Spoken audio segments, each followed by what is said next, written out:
Sometimes we think we need to hear something new to be growing.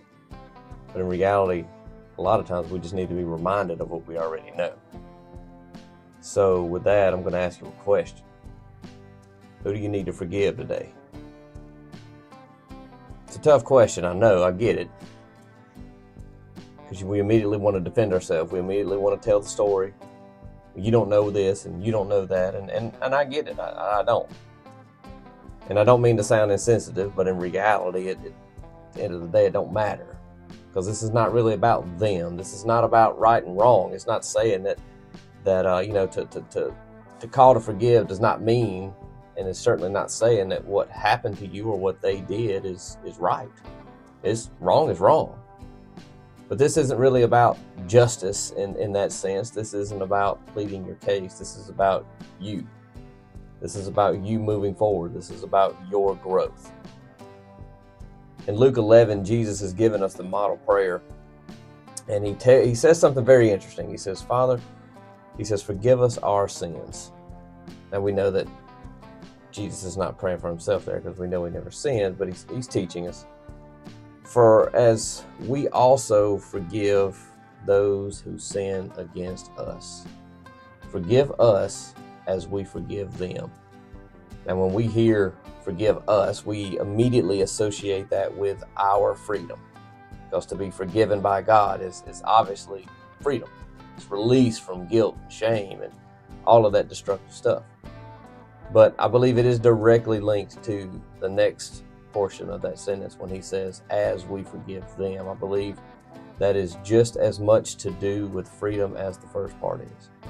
To be forgiven by God is great, but if I intentionally hold on to memories and emotional feelings and thoughts and so on and so forth that always spur me to anger and frustration and anxiety and go from there with it, none of which is from God. I mean, how is that freedom?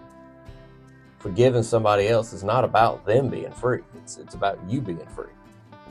They're going to go on, and they're living their life. They're doing their thing.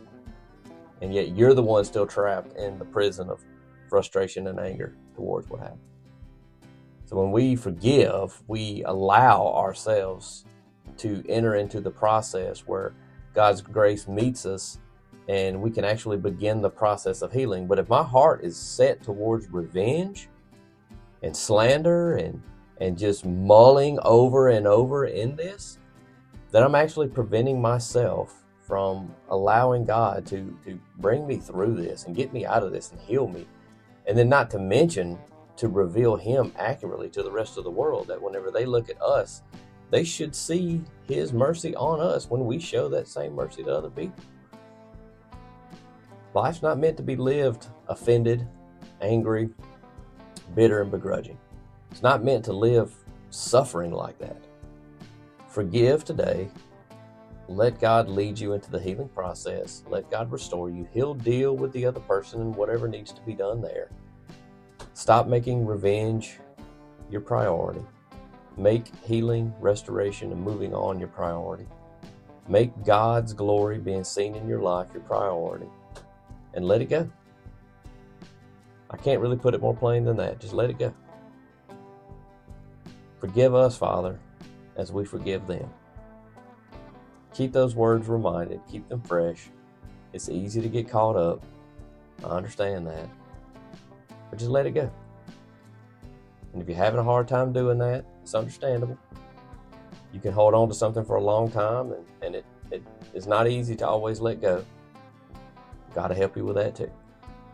Start the process of asking for the grace and the strength and the wisdom to do what needs to be done, and that's to forgive them.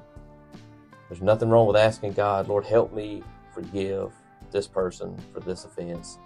Help me release them. Help me to stop seeking revenge. Help me to stop wallowing in this. Help me to stop living as captive to this offense and help me to be free. Help me. And begin the process. There's nothing wrong with that. Thank y'all for listening. Have a great week. We love you guys. God bless you. We'll see you next week.